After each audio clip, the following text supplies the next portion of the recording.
Welcome to halftime, ladies and gentlemen. Cameron Kushwar, Matt Butler with you here. Warriors leading the Maroons 28-7 at half. Matt, we talked in the pregame that we were going to see a lot of Bear FENIMORE. He was going to be key to Westwood's success, and he has done just that. Yep, he had a little dry spell with 4 straight incompletions, but overall 20 of 30 for 270 yards, 2 touchdowns, both of which were the 40-yard variety, and an interception he threw early on in the half. But Travis Wilde, normally wide receiver, catching passes, but he had a 39-yarder off a wide receiver pass that was a beautiful trick play to convert a 4th down that really sparked this 28-point half. That was to go up 14-0. Now, looking at the wide receivers numbers, your leading receiver, that's going to be Josh Bishop. 6 receptions, 98 yards, and a touchdown. You also have Travis Dale, 5 receptions, 48 yards, and a score.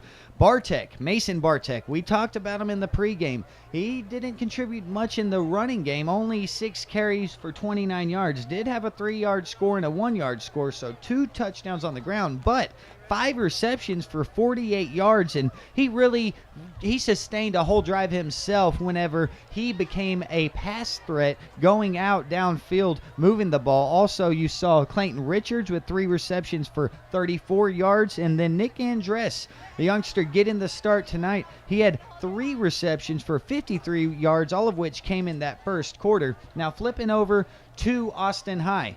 First, it started out with John Albert Mansour. The only pass he attempted was an interception. Thereafter, you see Bull Kalbacher come in, 4 of 10. Good game management, though. Was able to keep his team in the game, the young sophomore, but only threw for 42 yards. 3 of those passes were completed to Quincy REESE, going for 30 himself. Also, Jacob Trott with a 12-yard reception. Now, on the ground, rushing for Austin High, Dion Barnes, 9 rushes for 40 yards. Only other players contributing on the ground. Reese had 3 for 6 yards. Mason Choate had 6 rushes for 7 yards. But you look at the total yardage, 95 yards for Austin High compared to 338 for the Westwood Warriors. Now, 309 of that was passing. So you spoke about it there, Cameron.